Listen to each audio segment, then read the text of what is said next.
Get out of my house, man. You saying get out, Daddy, but you're not even telling me the real reason. Man, what is this? Man? I get up every morning, I go to work. I pay my half the bills. Every month I go half with you on the bills. Everything paid. What's the reason? I'm going to go out on a limb and say that the reason why the dad is kicking his son out is because his son is wearing makeup. I don't think that it has anything to do with the fact that the kid is actually gay. I'm sure the dad knew that his son was gay ever since the kid was a little boy, at the very least. This bird's going to be hooping and hollering and going off, but you'll probably hear it in the background. But my grandmother worked in a maternity ward. She was an RN in a maternity ward, and she saw all kinds of babies, deformed babies, missing limbs, missing vital organs, conjoined twins, all sorts of things.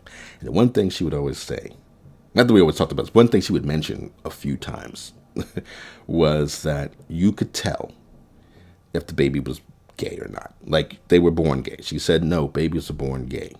The people are born gay. Like, she's a black lady from the South, Bible-thumping Baptist. But she wasn't anti-gay, she wasn't anti-gay. She really wasn't. But she wasn't out there cussing out gay people or saying they're going to hell. Because since she worked in the maternity ward, she was adamant that you could tell when they were born if they were gay or not. And I don't know, I guess she knew some of these people because, I must have confirmed it at some point. I think she said at least 2 people she knew when they grew up. And they were gay, like she already knew, but whatever. Right?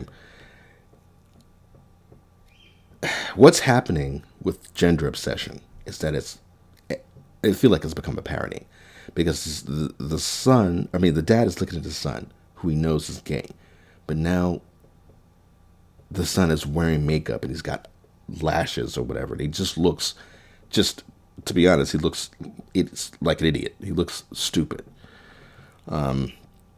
He's got a beard and he's wearing just normal male like type clothes, unisex clothes at the very least. Yet he's got makeup and eyelashes on. So it's like, you just look like a parody. You look stupid.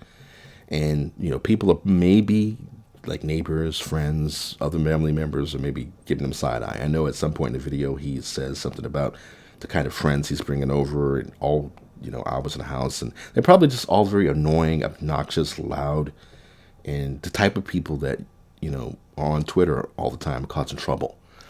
So it's like, it started out as LGBT. And then at a certain point, they added a Q. And now, it's a plus a bunch of other letters, to the point where now people are just calling the alphabet community, which I don't even know if that's considered offensive. People probably, activists probably consider calling it the alphabet community offensive. Although I think it's very, I think it's useful, because LGBTQ, blah, blah, blah. It's fucking ridiculous.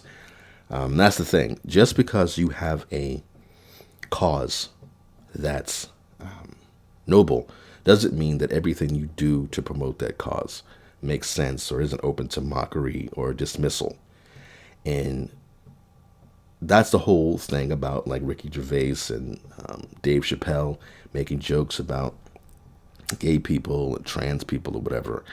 And in the case of Ricky Gervais, he was really making fun of the activists in his special. And it's so funny how, the media has taken the side of unreasonable activists so that you can't have and I hate this expression, but you can have an intelligent conversation about, like gay shit and gender shit, because they want to push the extreme on you so that they can be a victim about everything. Like the whole dead naming concept is bullshit. It's just something to be more victimized.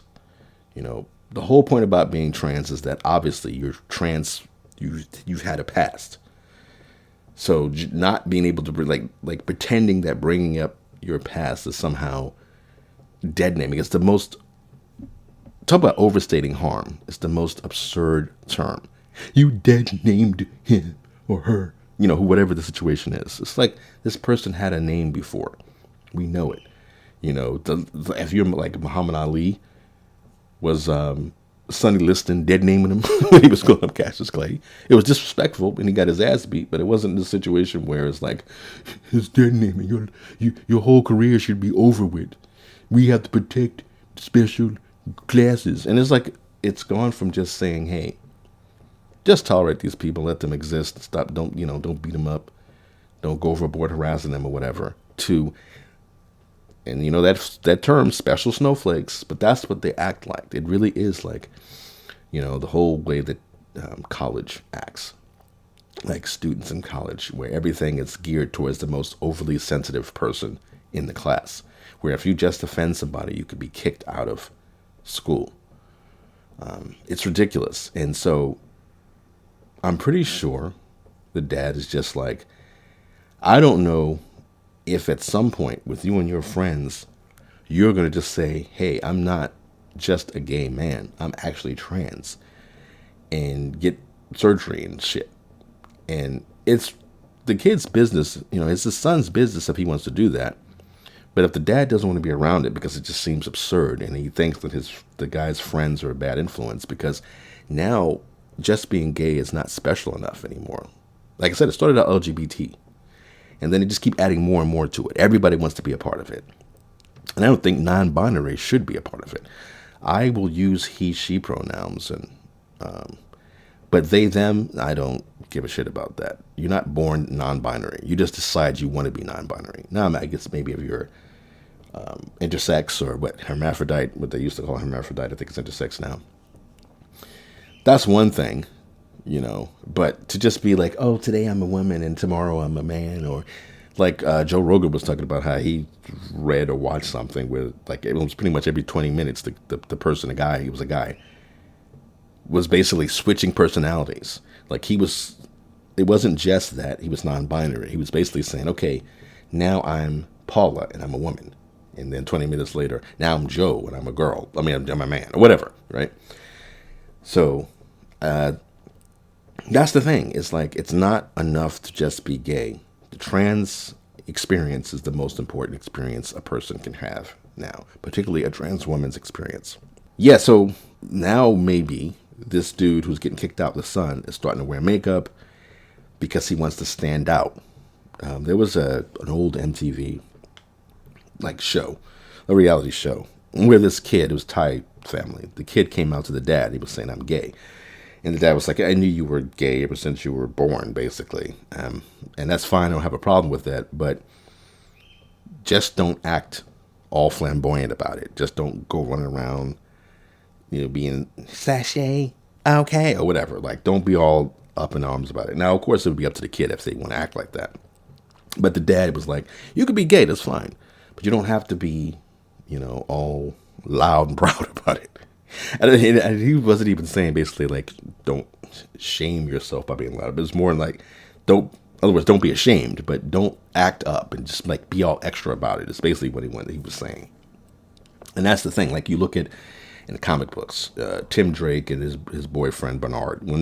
When they were straight, Bernard was telling Tim he wanted to fuck Tim's mom or stepmom. I can't remember now. And now, you see pictures of them and they're laid up on each other, giggling and carrying on like, they've been de-aged. They both have these sparkly, twinkly eyes and they lay in each other and they look like two girls. And somebody was complaining about it on Twitter where they retweeted like a promo poster of Bernard laying in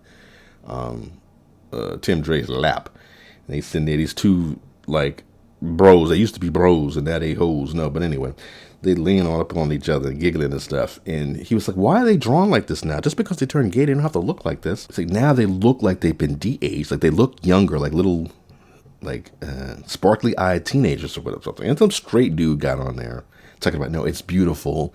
And just because gay people exist, you let them be or, accept them. Basically, he was just telling them that he should suck those two, Tim Drake's and Bernard's dicks in order to support them. That's what this other guy just jumped in. This is a straight man telling this other guy who was complaining about how they were drawn, where they were looking like stereotypes. And this straight guy coming into, no, it's beautiful. And it's not beautiful. Like this guy with this makeup and these lashes, he looks stupid. The non-binary thing is ridiculous too. That whole thing with Matt Walsh, where he's on Dr. Phil talking to this couple, and you have, I guess, a transgender woman with a full fucking beard and makeup. So you have the long hair, but the beard and makeup, and it's like, you're like, you can't take this person seriously. Like, in other words, you don't have to harm them for existing. You don't have to go out of your way to harass them. But also, I do think that they're hurting trans causes, because what they're doing is like, it's not, oh, I'm a trans woman, I'm just going to call myself a woman. No. In this case, it's like, I'm a woman, I'm going to have the long hair, I'm going to have the makeup, but I'm also going to have a beard. So I'm going to, quote unquote, confuse you because gender is a spectrum, so I could be both. And it's like, no. This is going too far, and you have the nerve to want society to upset everything, like overturn society, just to appease the silly narcissism where it's just all performative.